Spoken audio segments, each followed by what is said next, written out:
Hello, welcome back to the Earle Wellbeing YouTube channel.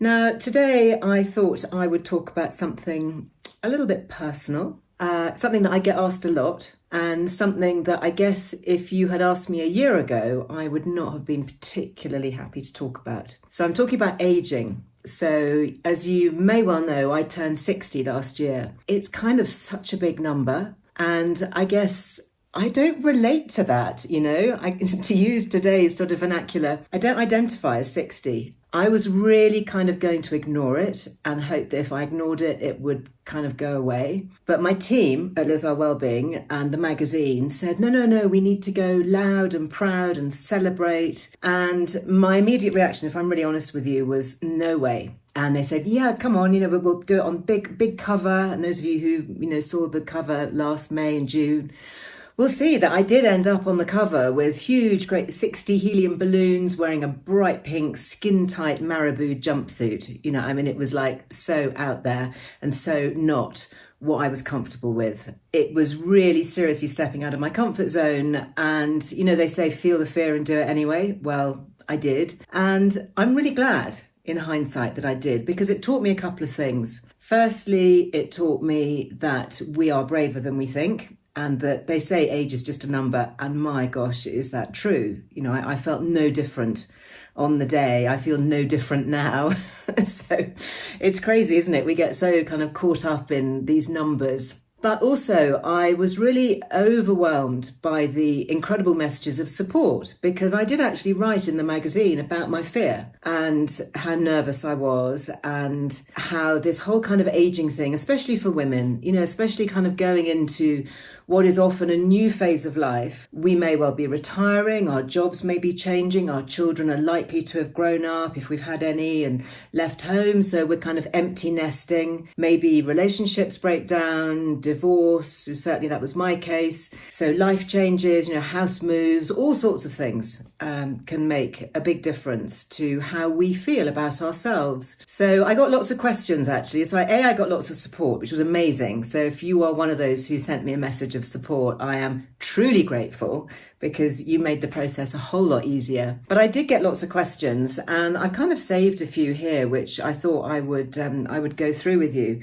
One of the common questions was, how did I feel about turning 60? Well, I guess apart from the kind of emotional, mental side of getting my head around it, for a long time I didn't even really acknowledge it. And it reminded me actually of the early days of writing about menopause, and how I didn't particularly even want to be associated with that word. We are going back 10 years. When I first thought about writing my book, which was one of the first on menopause, The Good Menopause Guide, there have been many good, better books actually since, but mine was one of the first. And so I felt that I was really sticking my head above the parapet, and it was a word that I was going to be associated with. And 10 years ago, that word, if you mentioned it, and certainly if you applied it to yourself, it was seen as decrepitude. It was seen as somebody who was past it, and perhaps mentally slightly not very with it, and not reliable, and certainly not vital and energetic and forward thinking and relevant, and all the things that I would perceive myself to be, hopefully. But anyway, I guess in the same vein, I felt the fear and did it anyway. And we published the Good Menopause Guide with my publishers, and we stuck it on the cover. Then that's what it was. And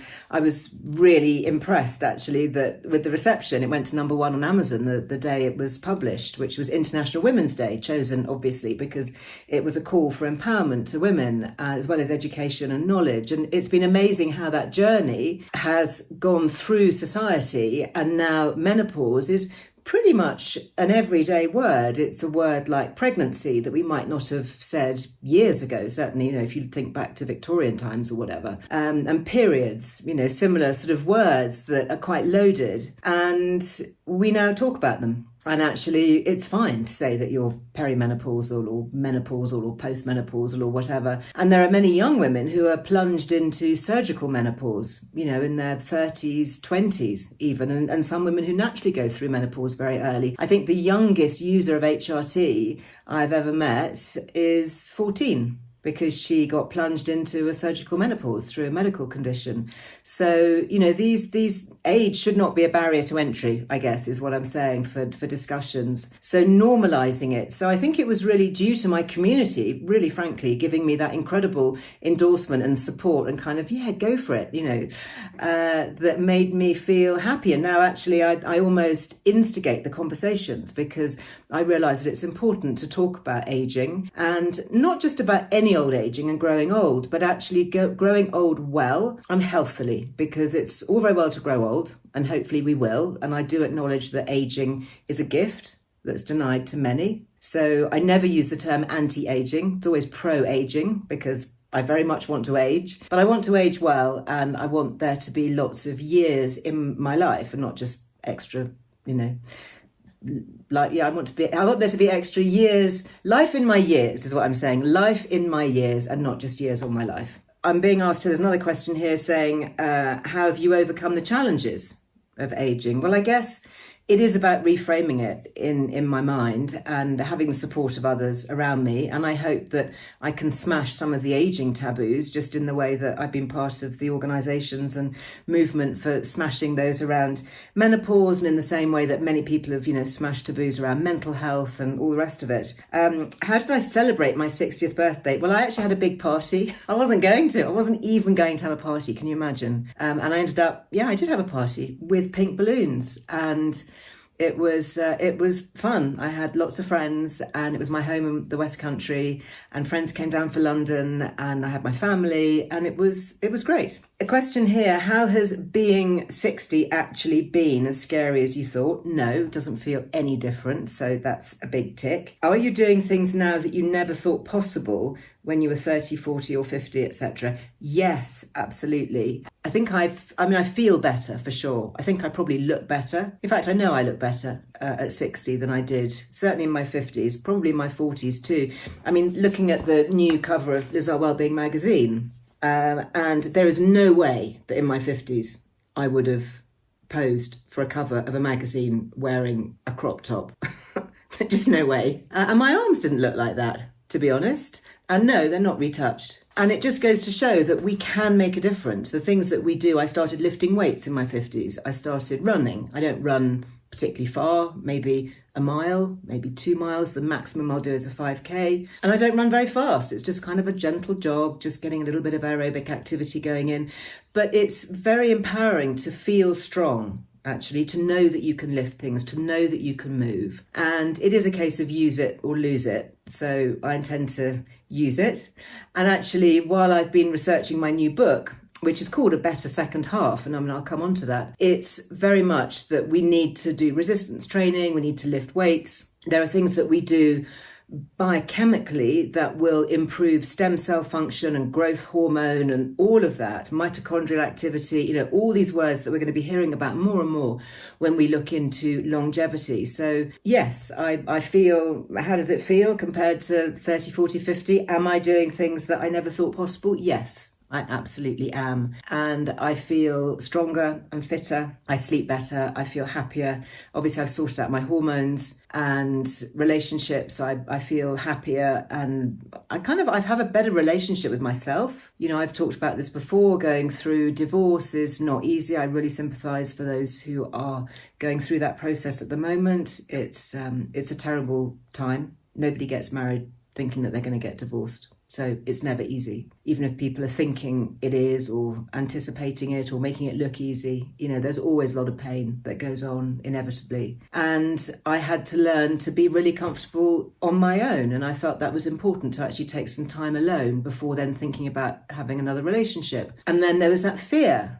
you know, well, I'm 60 or nearly 60. This was last year. You know, how is that even going to work? You know, if I go back and I'm dating, who's going to want to date the 60-year-old? You know, it's like, and everything seems to be online and youth obsessed. And anyway, long story short, I do now have a very nice man in my life who is actually quite a lot younger than me, which is nice. But actually, I do say to him, you know, there is not that much of an age gap, because if you've been watching my Instagram lives, you will have seen me talk about glycan age, where you can do a really simple fingertip blood test, little finger prick on the end of your finger. and you send that off and they measure rates of inflammation and they give you your biological age. And this is really important because biological age is far more relevant to our health and our well-being than our chronological age. Chronological age is simply the number of years, days we've lived on the planet. Biological age is how our cellular response is. How are we really? And that's really important when it comes to degenerative disease and aging, neurodegeneration, things like Alzheimer's, dementia, the things that we really need to ward off, obviously. Physical fitness, immune function, resilience, all those really important things. So according to my glycan age, I am 45. Which is, I'm quite happy about that. Do I feel 45? Do you know, I'm not even sure that I feel 45, to be honest. But anyway, I'll take 45.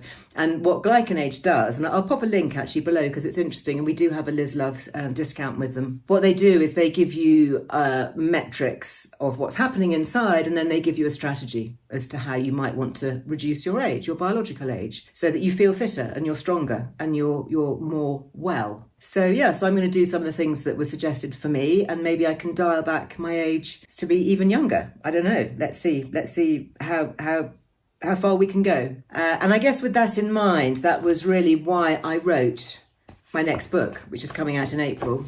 That's it here. It's called A Better Second Half. If you've got this copy of the magazine, you may well have seen it there. There's a scan code there that tells you all about it, and you can pre-order it now. It's not coming out till April. But if you want to get ahead of the game and make sure that you are one of the first to get it, because it's anticipated to be a bit of a hot ticket. So if you want to make sure that you get yours literally the day that it comes in into the stores, then do put in your pre-order. You can do that on Amazon. They don't charge you until it actually is dispatched, and they reduce the price, obviously, when they dispatch it. Or pre-order it from your local bookshop. I think it's always good to spread the word, actually, because it's very much about empowering midlife women and beyond, and taking our health seriously and our wellness seriously. And I really do want that message to get across. So I'd love it to do really well, just so that more women can be helped. Because I think here at this wellbeing community, I'm obviously in direct contact with so many women who are suffering needlessly with so many issues. We've talked about so many things here, haven't we? Whether it's gut health or mental health or hormone health or physical fitness or relationship issues. Well, all of those are big pillars of my book. They are the underpinning chapters. And then I do a deep dive into the science and just really share so many of the things that have helped me over the years dial back the age, as has been proved by glycan age. Anyway, just a couple of final questions here. What advice do I have for anyone with a big birthday coming up who isn't quite ready to embrace it? Well, literally, feel the fear, do it anyway. I mean, if you don't want to share your age, you don't have to. I mean, I'm obviously in the public eye, so it's a little bit different. You can look me up on Wikipedia and you can, check my age. But frankly, it's nobody's business but your own. And we don't feel any different. We really don't as we age. And I've interviewed actually centenarians who don't feel any different. It's all up here, isn't it? What's next? I'm being asked. What's next as I step into my new decade? Well, I think obviously A Better Second Half, the book. But that actually is my philosophy, a better second half, hopefully for all of us. So you can expect on this channel to see a lot more talk about that, a lot more talk about how to thrive in later life, not just survive, and how to feel better than ever before. So we will be sharing a lot, and I'd love to hear your thoughts on this one. So do drop me a comment below. As ever, make sure that you're subscribed to this channel, hit the little subscribe button. There'll be more coming up next week. So much to talk about, so much to share. I'm actually really, really excited about the year ahead, and I look forward to sharing this sometimes slightly scary, but really exciting journey with you too. Thanks for the love. Meantime, see you here next week. Bye-bye.